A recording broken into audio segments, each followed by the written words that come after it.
We'll give the poll just another minute while I do a brief introduction.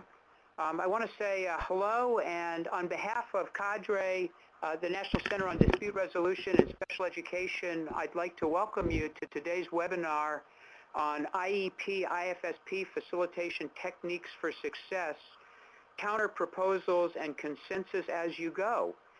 Today's webinar is one in a continuing series of CADRE webinars, and I'll be providing you with some additional information at the end of this call about our next webinar and when it's scheduled for. You should be seeing some poll questions on your screen. If you could please answer those. Been muted to preserve sound quality. Later on in this call, we hope to have a little bit of time for Trisha to answer questions, and if you wish to pose a question, press *6 to unmute your phone, but at this point, please leave your phone muted. You can also enter any questions or comments into the chat box on the bottom right-hand corner of your screen throughout today's webinar. CADRE staff will be attending to those.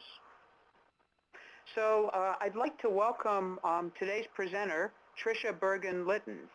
Trisha is an independent mediator, IEP IFSP facilitator, trainer, and consultant. Ms. Bergin Lytton has presented skill-building workshops about the facilitated IEP IFSP process and special education mediations at a number of state-level and national conferences, including very well-received presentations at several CADRE symposia. As I looked through her very impressive credentials, I was particularly struck that she has provided over 575 alternate dispute resolution services dealing with extremely challenging multi-party situations, primarily working with school district special education departments, but also with other governmental and judicial agencies. And so with that, Trisha, welcome. Please take it away. All right. Thank you, Marshall. I appreciate those kind words and vote of confidence. And I think we'll just go ahead and get underway and move to our second slide here. I welcome everybody that's participating this morning, and just a little bit of housekeeping, and then we'll get going here. We're going to spend 75 minutes together. First few minutes, introduction and some guidelines. Next couple minutes of purpose and outcomes, and then we're going to move into a little bit of framework centered around just the facilitation process itself and IEPs and IFSP, and then we're going to get into really the heart of the webinar today, and that is that we'll be doing consensus as you go and counter proposal techniques. So those are what we'll spend the most time on today, about 40 minutes. We'll then have 15 minutes of a question and answer open up for then having some discussion. During the 40 minutes, I'm hoping there should be a couple of points where I'll be able to check in with the CADRE folks as they're monitoring questions and take a couple of questions. We won't really be open for a lot of chatting back and forth during the webinar, or we won't get through the subject matter. So there'll be a couple points during the 40 minutes that I'll go ahead and say, let's look at some questions that pertain to what we just discussed. And I'll count on the CADRE folks to help monitor and shoot me a couple questions. And then at the end, we'll have 15 minutes. So I hope that will work for everybody.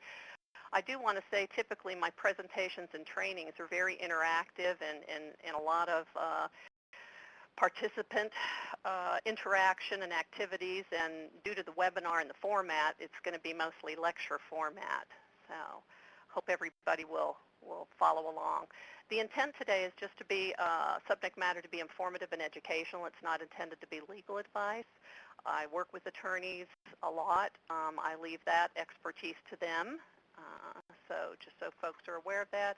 The PowerPoint is copyrighted, so I would just appreciate that you honor that, and I thank you ahead of time for that.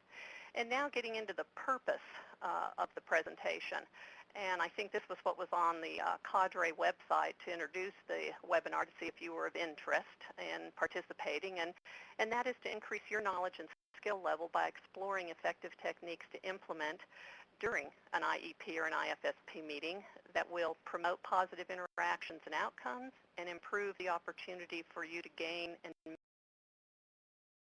And I will say that I think many of you that are participating, at least from the counts I could see before the surveys went off the screen, should have lots of skills and lots of knowledge in maybe one of the two areas, either IEPs or facilitating and mediating, and we may have some folks that they're skilled in both areas.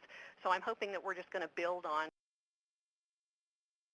your current knowledge and skill level in the fields that you are all in. The outcomes for today, we're going to go over two techniques, counter-proposal technique, consensus-as-you-go technique, and going to recognize the purpose of each of those techniques, explore the process for each of those techniques, examine the significance of the skill of questioning for each of those techniques, investigate strategies to implement each of those techniques, and then discover some benefits and challenges if you do choose to use each of these. I think there's a lot of practical application day to day, not just IEP or IFSP meetings, but I think as you go about your business each day and have department meetings or organization meetings or just work with a family or a district, you can use either of these two techniques. It does not have to be that you think about these only at the time you go to an IEP or an IFSP meeting. So without further ado, we'll get into a little bit of framework about IEP, IFSP facilitation. And I'm going to just spend about 10 minutes as the agenda sort of had on its slide, where we all just kind of at least are coming from the same sort of framework before we move into our two techniques. And I'll just say facilitation in general, it doesn't have to be at an IEP or an IFSP. The goal should always be, as the facilitator, to improve the way the team that you're working with defines its problems, resolves its team problems, and makes team decisions. Ultimately, you're trying to increase the group's effectiveness to collaborate in developing whatever the required task is at hand. We happen to be talking about IEPs and IFSPs, but any facilitation goal should always sort of concentrate on helping that group become a more productive group in the future. Maybe without, I always look at my work of facilitating an IEP or an IFSP as providing a model for facilitation. I'll kind of think about doing a little mini training while I'm working with that case and hoping that I can share as much information, as much of my pre-meeting, during meeting techniques and skills and knowledge that they can be repeated without me having to be present or without an outside facilitator having to be present, so that the group itself really begins to pick up and be able to duplicate some of those skills, some of those techniques on their own, ultimately hoping that the group can work with families, districts, without relying on having to maybe go to that formal component.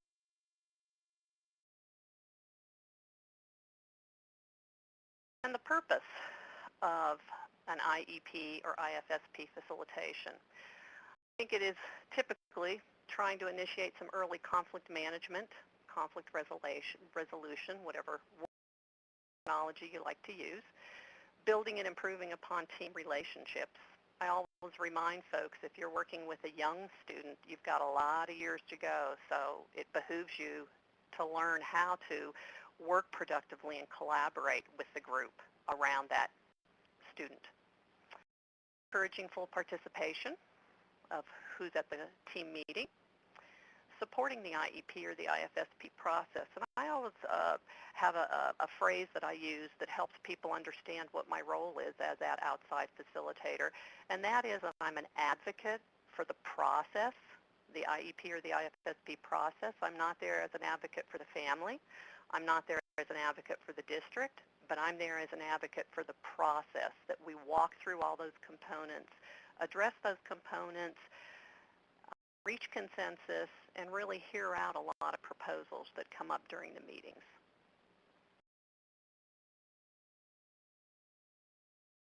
I think we're obviously demonstrating effective communication skills while we're facilitating an IEP or an IFSP.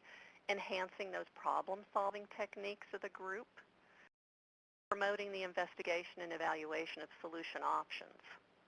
So really taking the time to really look at all those issues that are coming up throughout that meeting surrounding that student's educational program. Maintaining consensus building, obviously a big purpose, and then addressing IEP and IFSP.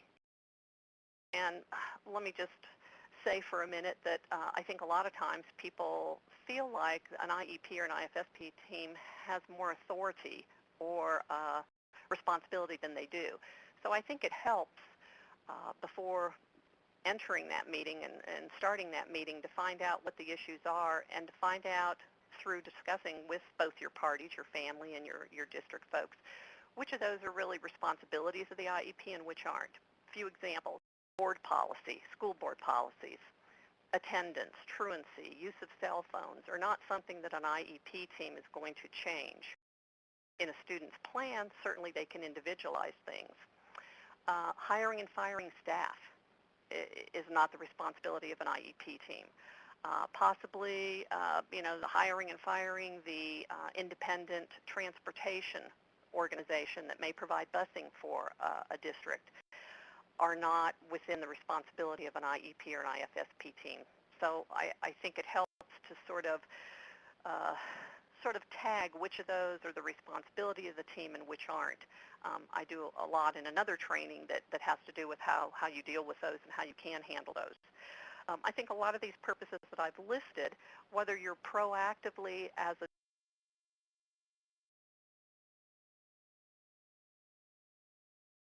hear some rumblings of some issues that may escalate into something you don't want and you want to deal with it proactively, that you may be convening a facilitated IEP. At the formal complaint stage, through your State Department's process, part of a complaint could be that as a corrective action plan, you're being asked to convene a facilitated IEP or IFSP. If you're at the due process complaint stage, one of two ways a facilitated IEP might come out of that or result from that. Either the decision by the hearing officer has stated you'll convene a IEP, IFSP as part of the remedy, or at a mediation there could be a settlement agreement that is an agreement states the next IEP will be a facilitated IEP. A couple ways that facilitated IEPs can sort of come to fruition. I think future purposes are always in my mind, and that's to improve the communication between the parties, increase collaboration by learning new skills and techniques. I'm always looking to eliminate my work by not having to be called in by that group again or by that same district again, and hoping that they're picking up and learning skills as they come to the next juncture of another issue that they want to proactively work with the family around. So best practices over the years, and I've been facilitating IEPs before it was in style since about really 2000, so for about 12 years now. And so some best practices that I've developed over the years is that before an IEP or IFSP meeting is going to be convened, I always try to get voluntary agreement to participate in this process, that it's okay for an outsider to come in and assist the group and work with the group. My standard practice is a signed written agreement. As that outside independent contract person, I treat it like I do a mediation, and I want to be sure that my role is understood and that confidentiality is understood, that I have no enforcement powers after the IEP or IFSP is developed, nor can I be called as a witness to a future proceeding. So I like to get that taken care of up front. Mutually selected or accepted, whether the district is proactively trying to convene a facilitated IEP due to either a parent request or the district wanting to step out in front of it and provide a facilitated IEP, IFSP, or that you're being assigned through the State Department, whatever that process is, that there's a way for you to go back and say, we need a different person, or that you get a choice of one of 2 or 3 people that get assigned to you, and different states have different processes. Mutually selected or accepted facilitators, pretty important that parties involved feel that you're impartial, unbiased, and all that good stuff that goes along with being that mediator facilitator. Solution-oriented participants, I ask parties right up front what their goal is in participating in a facilitated IEP. I'm hoping that I hear they want to develop an educational program that meets that student's needs. If I hear that it's really a stepping stone to move on to the next procedure, the next legal maneuver, I'll make sure that all parties still want to proceed, and so that'll be something that the parties will decide. I always want to get identification and agreement on an IEP or IFSP chairperson. Who's the typical person that runs it? Do we need a new person to be the chair? And that's up to the group to decide. And then what model I typically use is a co-chair model with that chairperson. And so I'm working kind of in tandem with someone who typically chairs those meetings. The IEP or an IFSP scribe, I ask for the identification and agreement of who's going to run the computer program, who's going to input data, who's going to check the boxes, fill in the blanks, and sort of on track when we're making decisions throughout those IEP components. And then I also want identification and agreement on the prior written notice of action item scribe. And most district people, at least, and I think a lot of families and advocate groups will realize that is a particular item that part of IDEA, that when you do have a proposal, there's some certain items that need to be captured and discussed. And so I think it's helpful to share those responsibilities during an IEP, that we have someone that's taking care of all the components start to finish, and then we have a very different person that's doing our documenting and scribing our prior written notice of action items, so that there's not a lot of jumping back and forth. There's one person for the proposals, and there's one person for the IEP document itself. And then I always ask for a sharing by exchanging between the parties, and by parties I mean family, district. That's usually the parties that are at that table. Any drafts that anybody has created ahead of time, whether it be family or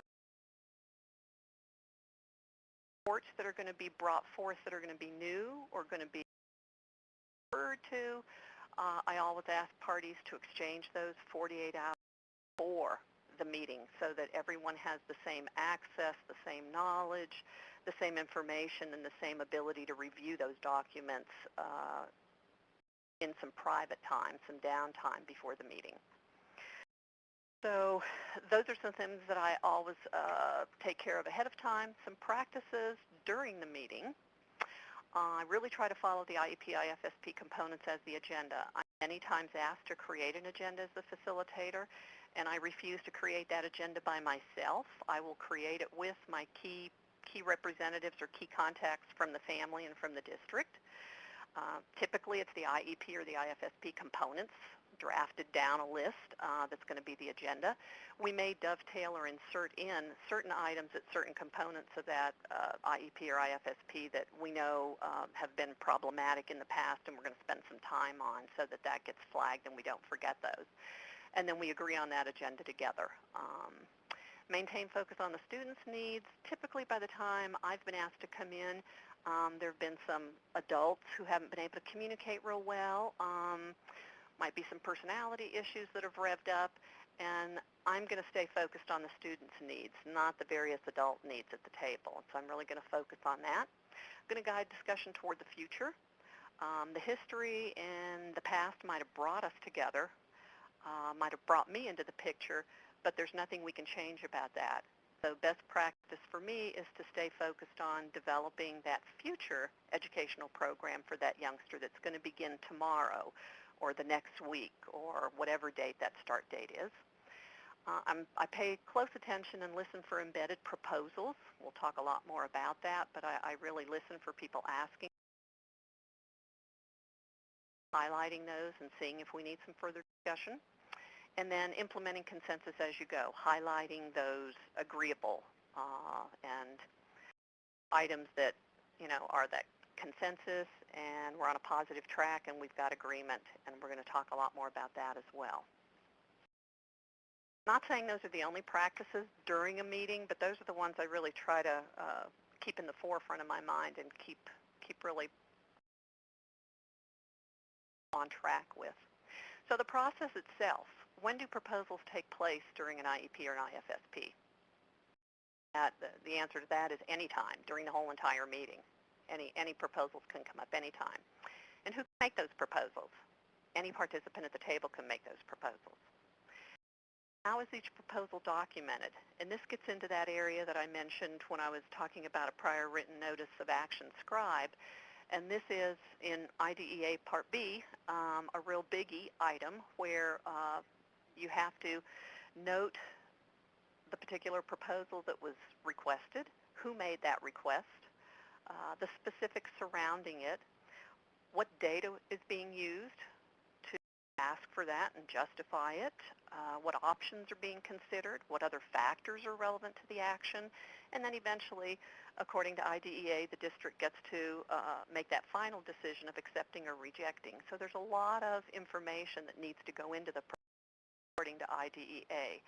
So I think it's real important once you hear that proposal that you realize there's going to be some further information that's going to need to come forth to have an accurate record of that meeting and that proposal.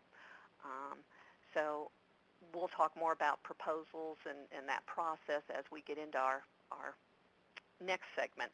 And at this point, maybe a minute or two, I'm going to go to the CADRE folks and ask if there's a person that at least has a question about the framework for the facilitated IEP or IFSP process.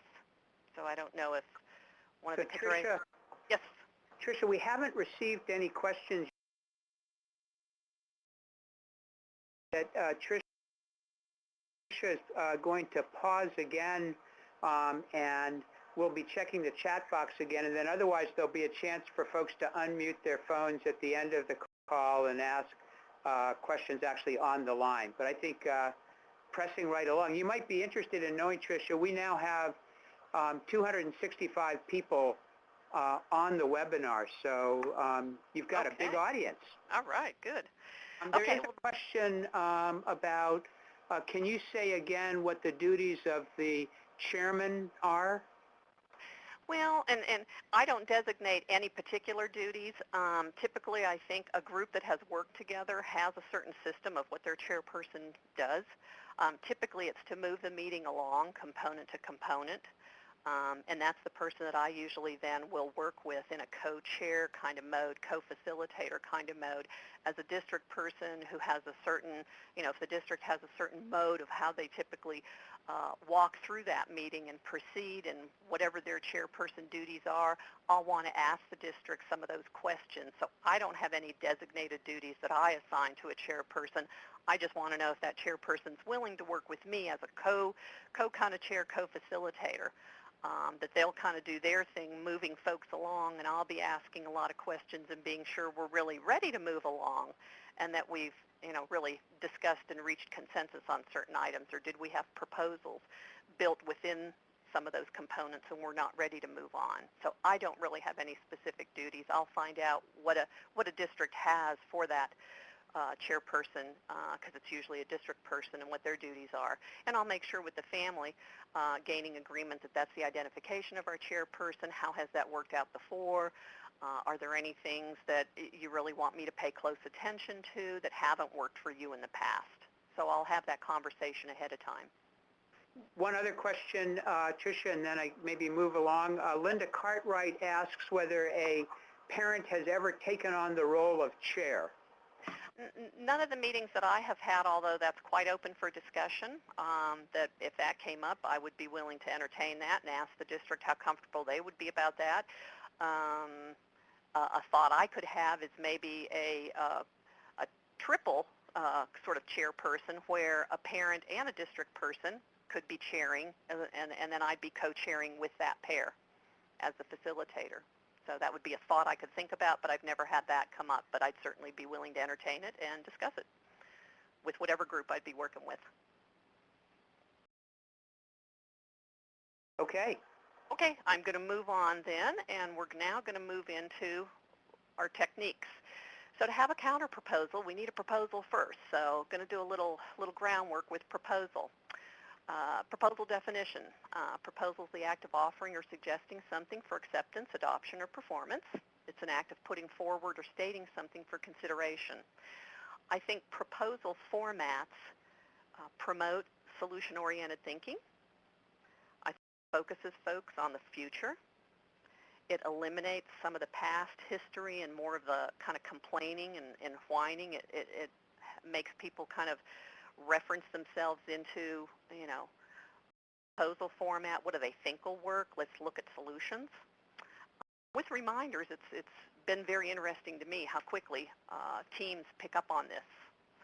So the process itself of a proposal and how I look at it is a proposal is request is presented. And that proposal has to be validated with a reason for a request. And I guess a rhetorical question, how do you validate something? Someone's got to notice it and ask if that was a proposal. I don't think people that haven't done proposal formats in the past are real good at saying, okay, I have a proposal, and my proposal is. They might just sort of ask for something. I'd like my son to have a half hour more of speech therapy. And that may be grasped onto, and it may not. So I think a real important point that I, as a facilitator, watch for are those little kind of requests that maybe don't sound sometimes as forceful as others, but to pick up on that and to actually say it sounded like, Mr. Jones was asking for an additional half-hour speech therapy for his son. Was that what I heard? And then to get verification from Mr. Jones, yes, you heard me right, and then to kind of then pause for a moment and make sure the IEP, IFSP team begins to do some exploration with that.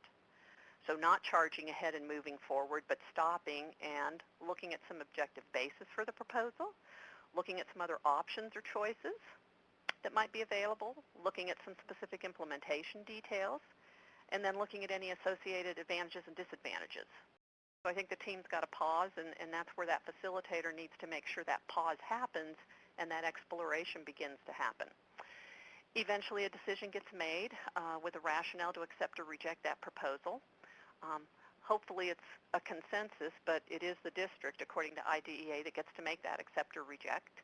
And then that prior written notice scribe getting some draft wording down that captures that proposal essence and what's going to be documented in the record. And again, we talked about all those components that need to be there according to IDEA in that proposal.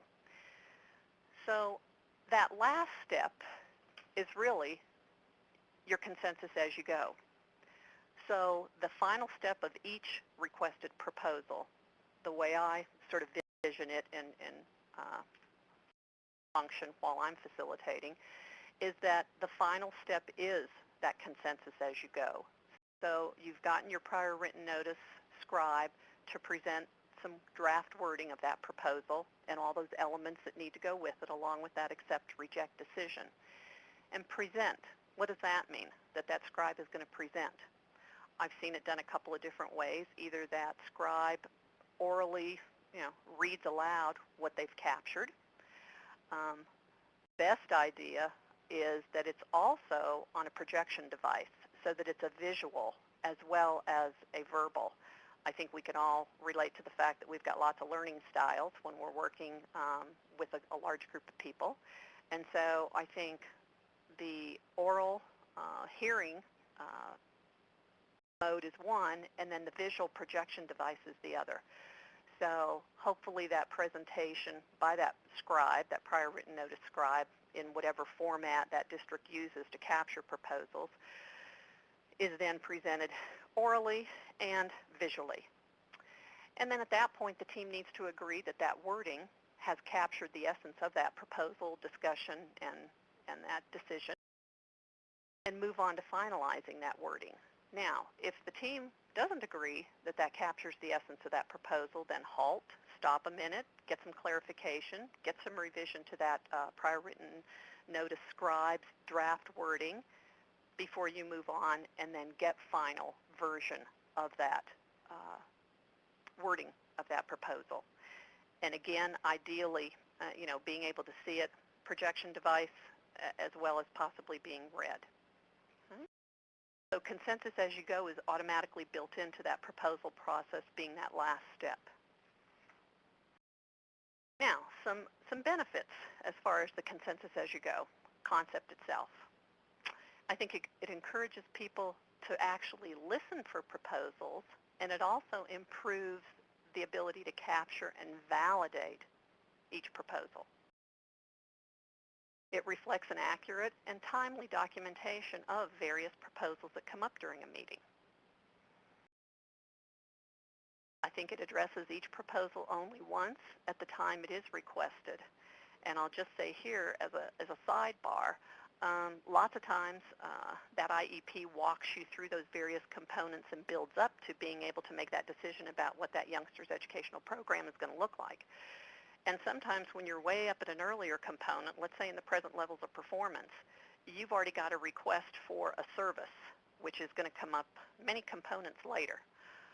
And so what I'll do is I won't ignore that proposal, but I'll ask the group. It sounds like Mrs. Smith just asked for, whatever that might be, and is this the appropriate time for us to stop and explore that? Or will that come up at another point? So I'll always give it back to the group to kind of lead me. I may know that answer, but I'm not going to be the person that goes there. I want that group to learn how to do that. So I might hear that, oh, yeah, we'll come up with that, much later in the day. So then I might ask the group, is it okay if we ask our prior written notice scribe to go ahead and at least capture that concept for us that Mrs. Smith has just asked for? More inclusion time, let's say, or less inclusion time, whatever it might be. And then when we get to that component, we'll have it tagged and we won't forget to address it. How will that work for everybody? And I'll ask Ms. Smith if that works for her as well, so that we're not sort of having somebody wonder, when is my point going to be addressed? That we would have written it down for them so they can feel rest assured we'll get back to that when that concept comes up and that component comes up. I think it enhances on-topic discussions and participation through each proposal process step until a decision is made and documented. So everybody that has different proposals are assured that we're going to walk through and gain some sort of a consensus we're going to reach, hopefully, and get all those particulars documented. It particularly highlights ongoing agreements and solutions. I really like to focus on as the positive. We've reached another agreement. We've reached another solution. Good job. Now, I will say that I haven't always done it this way. I started this concept maybe about 6 or 7 years ago after a somewhat negative or challenging experience where I was with a group facilitating an IEP. Attorneys were representing family and district, and we probably had 24 players at the table. IEP finally came to an end about 5 or 6 hours from the time we started, and we finally got to the prior written notice of action items, which is that kind of last item that you review everything and make sure that's what we've discussed today and agreed upon. We spent 2 more hours carving that up with attorneys present and wanting that wording to be just so-so. We had a scribe that was running along and documenting as the meeting was going on, but we weren't doing consensus as you go. So we weren't having that read aloud or visually presented on the projection device after each proposal. So we spent a couple hours very exhausted, end of the day, trying to recreate and reinvent and remember items that we had discussed 5, 6 hours ago. And I kind of felt like that really wasn't the most accurate way to document that prior written notice of action items and be accurate. So put on my thinking cap and kind of came up with this idea that every time there's a proposal, we'll walk through it, make sure we gain that consensus about that wording and the decision that was reached. So not to say there aren't challenges dealing with and using consensus as you go technique. You got to have the ability to promptly grasp and then verbally summarize proposal concepts as you hear them, to be able to ask the group if you did just hear a proposal. You've got to have the ability to instantly develop written language to capture that proposal with the decision to accept or reject and all those other components that IDEA requires. So whoever is your prior written notice scribe, whoever's been identified, agreed upon, and selected to do that job, they need to feel comfortable with getting written language down pretty quickly and being able to capture the essence of a proposal. Of course, I'll assist them and have the rest of the group assist them, but they've got to be able to really get some things down for us to then review. Computer programs are the next challenge. You kind of either hate them or love them, depending on what kind of computer programs districts are using. And I think the biggest kind of bugaboo that I've sort of run into going to many different districts and seeing many different computer programs used is that they're not really user-friendly, and they don't allow the IEP scribe to jump from component back and forth and have material saved so easily. And then the other factor that comes into play is if you've got two scribes, you've got two laptops open. And so does that computer program allow the same student's IEP to be open at the same time with data entered, or can only one be open? And the other one must be closed and must be in like a save mode and merging those two documents at the end, the prior written notice into the IEP. So those are just some thoughts about, some challenges when you do use the consensus as you go concept in the computer programs themselves. And then projection device, making sure that you're going to have the availability of a projection device or you're not, and making sure you have a blank wall to show that on. I've been assigned to facilitate IEPs in a library one time where there were just books and bookcases all over the wall. We had to hurry up and find some butcher paper and cover a couple bookcases so that we had a blank wall to show the projection device on. So the other thought is that's challenging. If you have two scribes and two laptops, do you have two projection devices? If you do not, and you only have one, the group needs to make a decision. Which one do they want to visually see? The IEP scribe and the IEP document itself, or the prior written notice and what she's documenting or he is documenting and scribing? So I allow the group to make that decision. I don't. I will just say typically the groups choose, they want to see the prior written notice of action items, those proposals and all those elements that need to go into those. So each group is different. So Q&A before we continue on about just the proposal process and how that consensus as you go fits right in as the last step in a proposal process. So Marshall, I guess I'll go to you and ask if there's anything that is a burning question there on either of those components before we move on. We've gotten 5 questions, and I believe a couple of them you answered after they were asked, but I'll try to move through them quickly in case you have comments.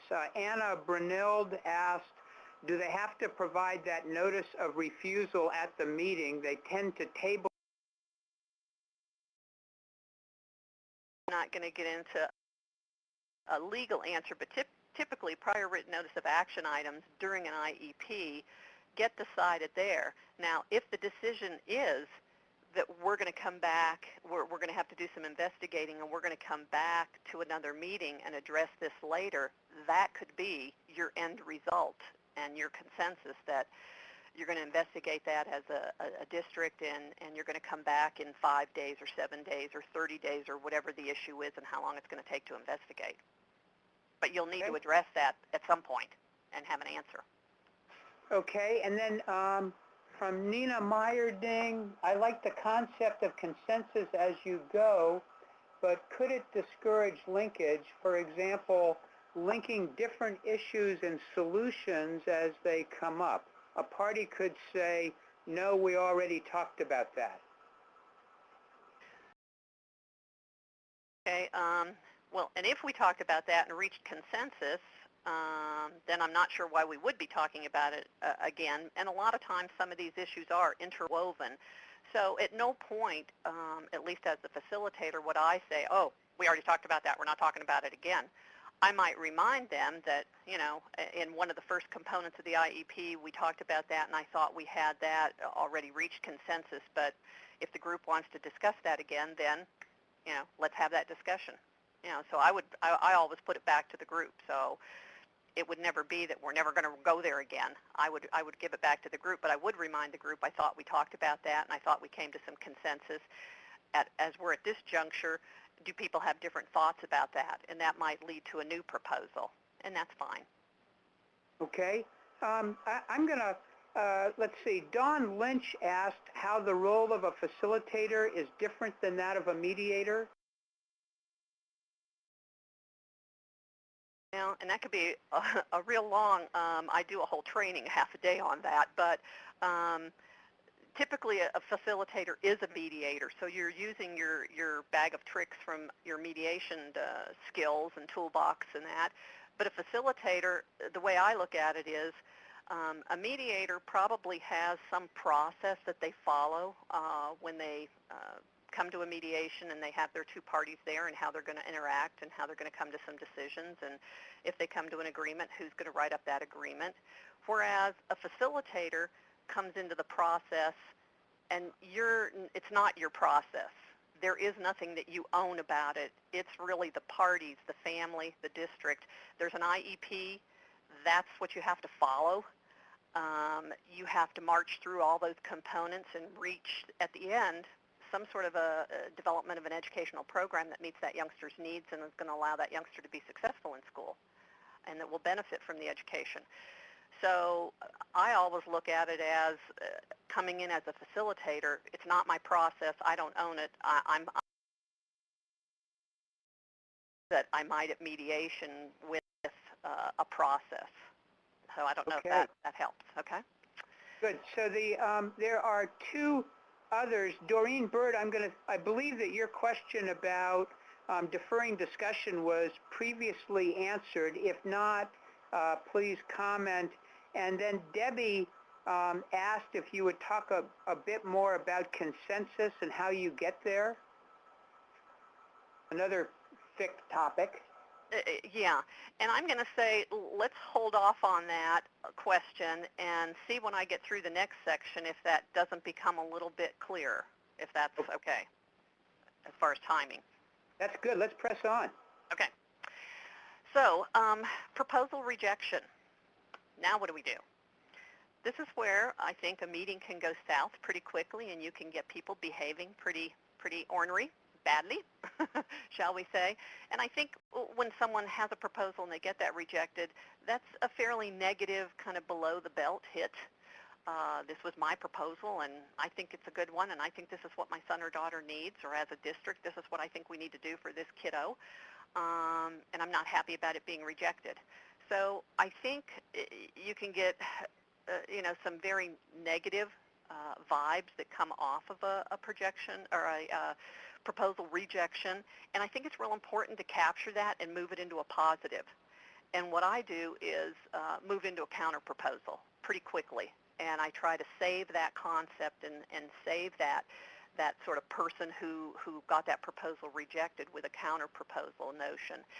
And what a counter proposal is it's in response to an original proposal that was considered unsatisfactory. For whatever reason, the district rejected it, because that's what they get to do according to IDEA. It's offered to nullify or substitute for a previous proposal. So not saying you would negate and not document the original proposal that would get rejected and all the elements that need to go with that according to IDEA, but you can quickly move into a process to sort of try to save that concept or save a piece of that concept. I think counter-proposal process promotes creativity and team collaboration. It focuses on options. It eliminates the negativity and the defensiveness that might come along with that rejection. And again, participants are very quick to catch on to this, just like the proposal process. And the counter-proposal process is exactly the same as the proposal process. It's just in a counter-proposal format. Same steps. Counter-proposal gets offered. It's got to be validated, so somebody's got to hear that and ask, so did we have a counter-proposal? it sounded like, and that's something I usually do, it sounded like, and then I'll kind of summarize what I heard.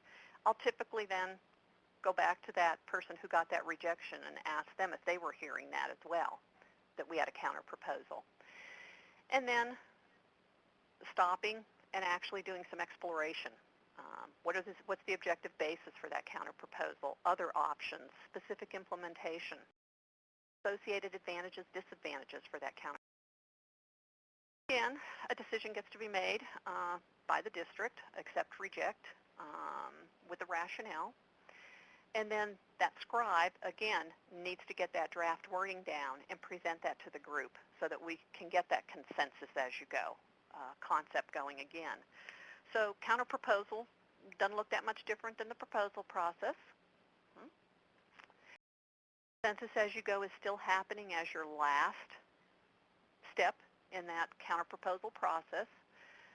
You want that prior written notice scribe to get that draft wording down, capture the essence of that discussion, and with the accept or reject, let the group sort of see either that scribe is reading it aloud, hopefully along with it's on the projection device so that people can see it. Either the team agrees and you end up getting some finalization to that and consensus being reached, or you have disagreement and you go back and get clarification on what about that draft wording doesn't work? What doesn't it capture that seems right? And then revise that so that you can come up with that final wording and final version that everybody can agree to, and then move on. Okay, I think in the counter-proposal step, what people rush to do is as soon as something gets rejected, a proposal gets rejected, quickly somebody wants to feel like, I know the counter-proposal, here it is. And I think you need to hold off on immediately jumping to a counter-proposal and with what was it about that proposal that doesn't work? What piece of it doesn't work? What part of it doesn't work? Can we still build upon the concept itself and do it a different way? So I think 2 steps to that counter-proposal before you can really develop one. Explore a little more, validate, verify what you think you've heard from some discussion happening before you actually generate a counter-proposal. And I typically don't generate the counter-proposal as a facilitator. What I'll do is ask some key questions in the exploration stage, and then I'll actually see if I can summarize when everybody's kind of out of gas and out of thinking, being creative and thinking outside that box, and the discussion seems to come to a lull. I'll sort of say, so do we have a counter-proposal? And if so, it sounded like we had something like, and I'll try to summarize things, and then I'll go back to the person that had the rejection and ask them, what do you think about that counter-proposal? Will that work for you? It's a little bit different than what you asked for, but the main concept, survived. Just how it was going to be done is going to be different. So that's what I tend to do in that counter-proposal process. And let's kind of look at those 2 steps. First step being explore some more options. Okay? I think developing questions is a big key here. As a facilitator, it's not up to me to voice my opinion or to make statements or make suggestions about what I think. It's up to me to be the question box, I think. I'm not an active participant at that IEP or IFSP. I don't know that child. I've never interacted with that child. So it's pretty impossible for me to make any statements or to be actively sort of engaged in real intricacies of that child's IEP. That's up to the participants. What's up to me is to be sure everybody's heard, all the discussion and the consensus that's reached is in agreement, it's clarified, it validates what people were asking for. So questions are a real big part, I think, of what I do as a facilitator. And so I'm gonna do some scenarios here in these next few slides.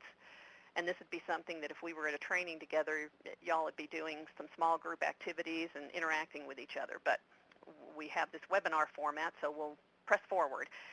And scenario, proposal. parents request homebound for Alicia due to her behavior at school. For whatever reason, the district rejects that. Not going to happen. Okay? Quickly, what I may do as a facilitator to save that concept and that rejection is begin to ask some exploration questions. So what I might do is go with that parent and say, look at that parent and say, can you help us understand what doesn't work for Alicia in the school environment? Another question might be, which of Alicia's needs do you think would be addressed at a homebound instruction? So I'd begin to kind of plant some seeds to get some discussion going and not let that rejection sort of just lay heavy. I'd move it right into, let's have some further discussion. I'm hoping if I led with a couple of discussions real quickly and had some feedback, and then that the district would maybe ask some questions, the parent would ask some more questions, and we'd have a wealth of exploring of some other options and ideas. I would then, after this discussion takes place and there was lots of ideas on the table, if I kind of felt like there was something there on the table that they were all agreeing to, that we might have a counter-proposal, I might say something like, and I'd address it to the person who had the rejection, and with the same proposal, same scenario, that the parent requested homebound for Alicia due to her behavior at school, but it was rejected. After this exploration and discussion, I might say, it sounds like a half a day at school and an hour of home instruction each day that the district's offering would address your concerns. Did I follow that discussion correctly, Mr. Smith? So I'd be looking back at the parent. Depending on what his response might be, I might say, so, would you like to accept the district's counter-proposal, or do you prefer to make a new proposal? I'm sort of giving a lot of sort of credence back to the person who had that rejection, and seeing if we're ready to go ahead and follow our counter-proposal process and get that out there, get that validated, and get our elements that we need to address and get some.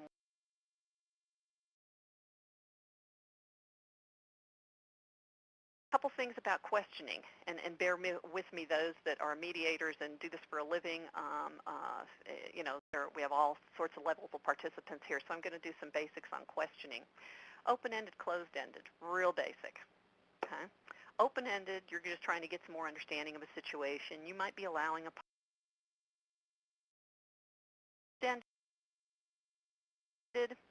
you're just kind of looking for one or two words, a yes or no. You're trying to verify some details. You're maybe trying to obtain some quick responses. You may be trying to refocus a rambler. You may be trying to direct a party to get to a specific issue and stay on that particular issue. Another scenario, and let's try to do step one, step two here together for counter-proposal. Here's the scenario. Parent requests an outside trainer from a local university to address different behavior of students on the autism spectrum disorder. For whatever reason, after some discussion, that gets rejected by. Quickly, I might think of a couple questions to ask in that exploration stage to keep that concept alive for that parent. And a couple questions that come to mind. What specific areas are you looking for the trainer? Share with the team what makes the university person the best person to provide this training.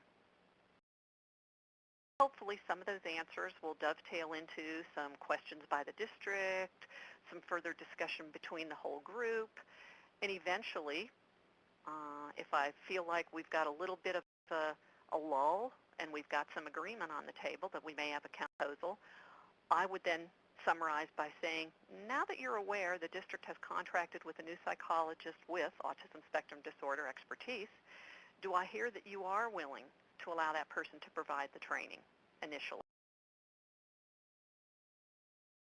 Do you want to make a new proposal, or do you want to accept the district's counter-proposal? And I'd be back addressing that to the parent. So sort of that two-step, explore a little more, pick up that concept, run with it, see what didn't work about it, why it got rejected, and see if you can work something into making it be acceptable. Okay, some more on questioning, and we'll do another scenario. The intent of questioning. Usually you're trying to get some clarification. You might be trying to probe a little more, get a little bit more information than what you've heard so far. You might be trying to do a hypothesis or a scenario testing, questioning to look for more alternatives. You might be doing doubt raising or constructive skepticism. Ability, that advantages, disadvantages. And evaluating, questions that are going to assess, is this feasible? Look at advantages, disadvantages, implementing. So different intents for questioning. And let's look at this scenario and see about step 1, exploring, and step 2, do we get to a counterproposal? So here's the scenario. Parents are asking, we want the district to pay for or provide the current hippotherapy for Bella, which we are now paying for at this time.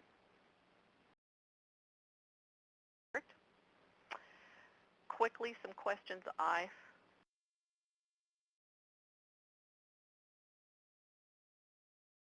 share with us which of Bella's needs are addressed at the current hippotherapy sessions. Or I might ask, what type of progress has Bella made up to date? So anything that's going to keep that topic alive and keep discussion on it and see if we can have that proposal or a piece of it still be saved. Okay? Eventually, I'm hoping discussion takes place. District folks answer questions, ask some questions. Parents have some more questions and can answer questions back to the district. And eventually, when I see a lull and see that we may have some agreement here, hearing pieces of some things, as a facilitator, I would look at the parent and I'd say, well, after this further discussion, are you now agreeing that occupational therapy services here at the school, which would duplicate some of the hippotherapy tasks involving that fine motor hand and finger movements, could address Bella's needs?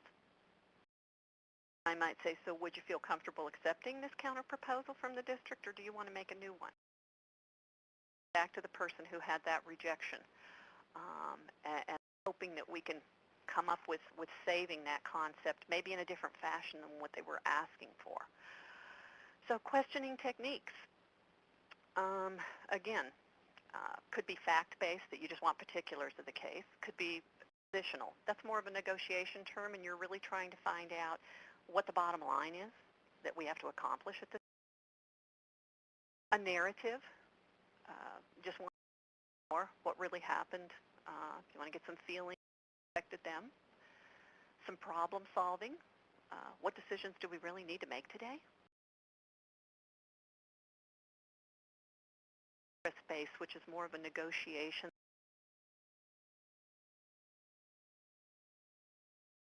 Play into that of why that issue is so important to you. Okay? So let's do another scenario.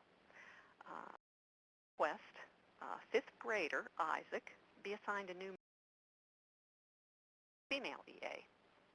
And the questions I may quickly sort of try to come up with to save that concept and see if we can get some more exploring about it. Could you help us understand your concerns about the current? Has Isaac shared some concerns with you that you feel comfortable?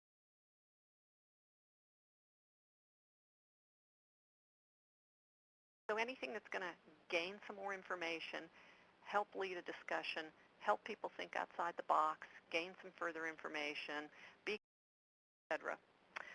After the group has exchanged some more ideas, asked some questions, I see a lull in the conversation and feel like we have some agreement.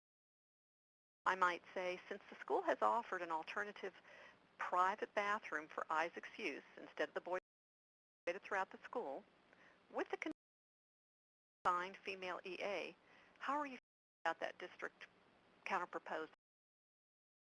So it sounds as if you are willing to accept that counterproposal. So that little two-step dance where get a little bit more information, have a little bit more revealed about why that's so important to that person who made that proposal. Options out there and better understand, get a counterproposal. And the next, I've got a question, an area to maybe open for question here, but running a couple minutes behind. But Marshall, I don't know if you want to see if anybody's got any burning questions on that counterproposal process. So I have two questions, okey-doke. which you may be able to dispatch quickly. From Susan Marks, what do you do when a district team member says what doesn't work about a proposal is that it's too expensive? Well, shame on you, because money's never an issue, and I'd say you probably maybe need to talk to your legal counsel about how to handle that, because that should not be anything that gets discussed in an IEP. Now, if that did come up, I would maybe, as the facilitator, I might say, so is that something you actually want to discuss right now, the finances involved with this? And there'd probably be some other district people at the table that would probably quickly voice their opinion with, no, that's not what we want to discuss right now. Great. And then from Carrie Potter, if the district has to take time to develop counter proposals, how long would be appropriate before reconvening? Well, I'm not separating the group during these counter proposals, so it's not like mediation where you're doing all these kind of caucuses. You're all at the table. It needs to be a group sort of, let's think of some counter proposals. So even although the counter proposal might come from the district because it was a parent proposal that got rejected, I'm keeping the group together because they're going to need to question and answer each other and have a full discussion about options, implementation ideas. Now, I'm not saying at no point would I not allow the district to maybe take a break and get their heads together before they came back, because I have done that with attorneys present, but I'm not trying to imply like all these counter proposals would be a break in the meeting and you separate yourself and then you come back. This is a full group discussion. You are going to need the back and forth question, answers, feedback to come up with your, counter proposal. Okay, let's, why don't we go ahead and head for home. There is another question, but I'm hoping to kind of have a couple of minutes at the end, so right.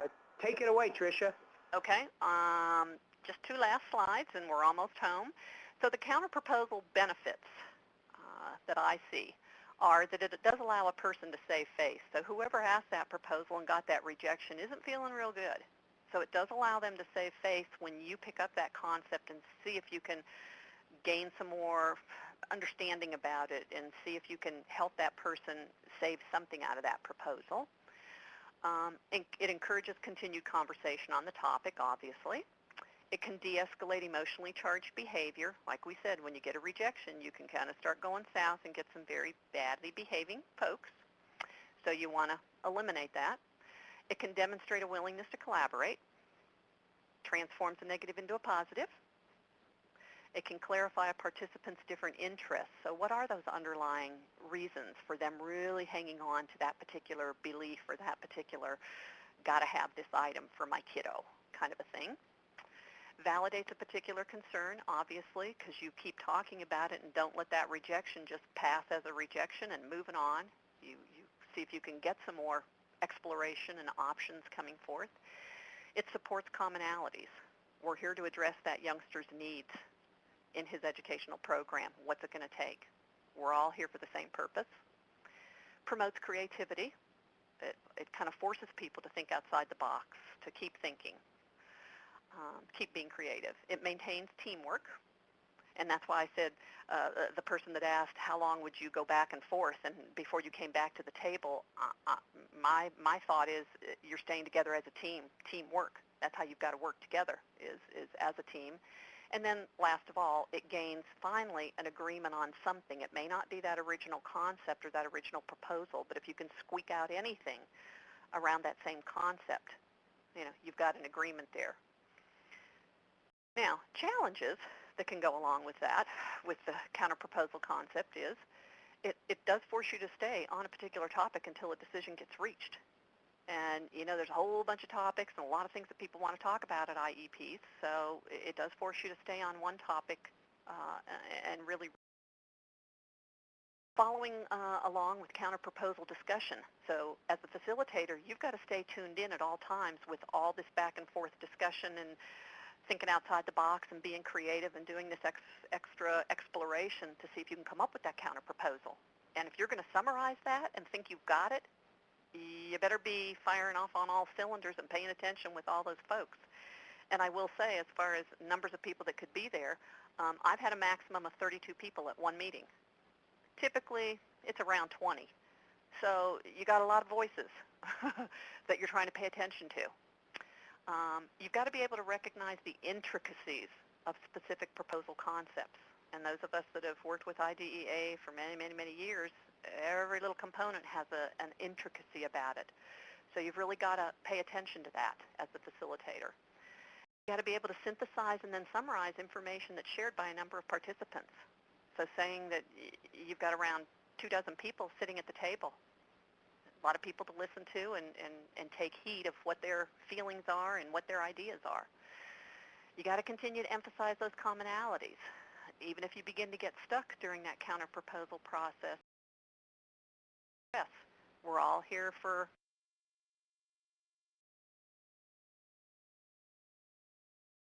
you got to manage a perceived power imbalance just in case that's happening as a facilitator. You got to be able to engage a participant who might have shut down because they got that rejection. You got to be able to sustain exploration of options. So if people aren't creative at the table, you better be creative with some questions. And keep instilling that positive momentum. We've got some ideas out here. We're close. We're almost there. We've got 2 pieces carved out, and we got 1 more we need to work on. So you've got to continue to be that cheerleader, I think. And that's not always easy to do. Okay, review. We are there. You have acquired information about purpose, process, strategies to implement, significance, benefits, and challenges of our 2 techniques, counter-proposal, consensus as you go, hopefully to utilize during a future IEP or IFSP. I hope you all agree that we really have covered those items, because your next step is, now that you've gained knowledge about the counter-proposal technique and the consensus as you go technique, you should be ready to implement each of these techniques, educate others about each of these techniques, promote and support each technique, see if you can initiate a collaborative dialogue within your organization about the benefits of each technique, or any necessary steps to develop an organizational process that would actually encourage IEP, IFSP participants to utilize. I'm hoping most of you feel pretty comfortable with first 3 and feel like you can charge forward eventually with maybe the 4th and the 5th. So having said that, I think we're in our question mode and have gone a few minutes over, but I hope we're in good shape still. So Marshall, I'll kind of give it to you to see where we want to go now that we're in our question format. So Trisha, that was fabulous. We have one question from Denise, and Denise wants to know, what do you do when the district wants to roll any new proposals into standard therapies, PT, OT, speech? How do you request proof credentials of specific therapists that they're qualified to provide services proposed by parents?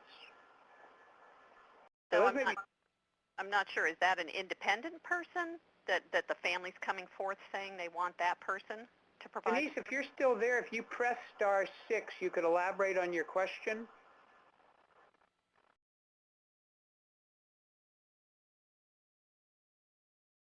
Denise, are you there? Press *6 if you wish to expand on your question. Denise is typing. So I wonder if there's someone else that would like to pose a quick question. We don't have much time before we wrap this up. Please press *6 if you have a quick question you'd like to ask.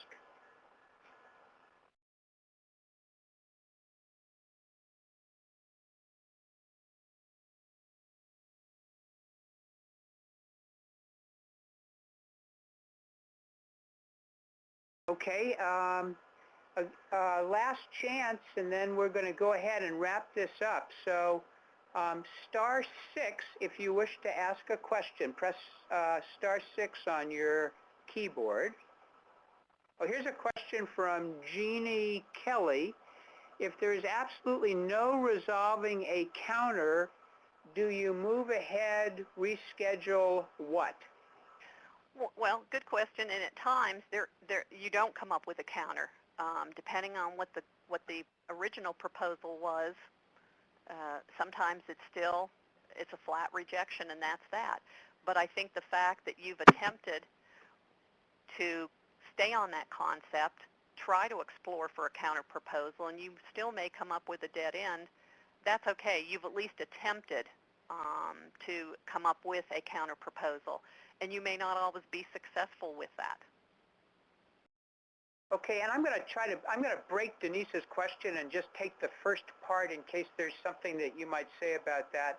So the first half of the question is, what do you do when the district wants to roll any new proposals into standard therapies, PT, OT, speech? And I'm kind of imagining what that might mean would be that a parent asks for something and the district's response is to translate it into something they have rather than to consider it sort of independent of a particular approach they would use?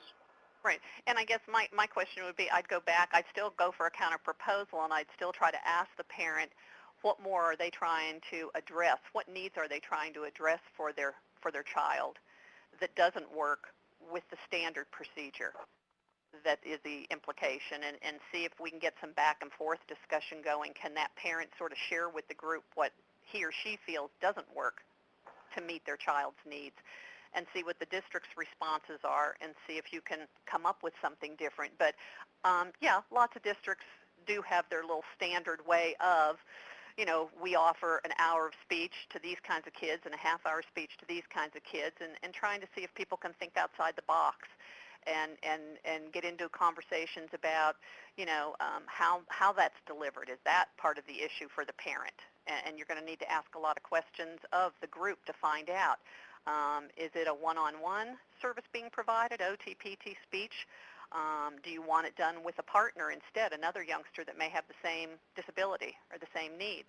Do you want it done in the classroom? Do you want part of it done in the classroom and part of it done one-on-one? And again, until you're asking the questions of the group, you're not sure where the misfit is happening, and you may be able to come up with something different in a counter proposal. Great. Well, Trisha, that was terrific. I'm going to ask those of you who are on the call if you would just take a minute.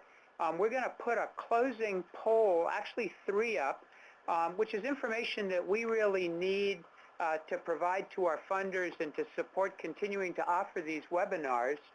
And so I would really appreciate you taking a minute and responding. While you do that, I want to let you know that CADRE's next webinar will be on September 19th at 11:30 Pacific time. And again, please note 11:30 Pacific time. We had some of our friends from the East Coast were on very early this morning for us, and so make sure you note that Pacific time. We're really delighted. Our next webinar will be presented by another longtime CADRE friend, Greg Abel, who is the principal at Sound Options Group.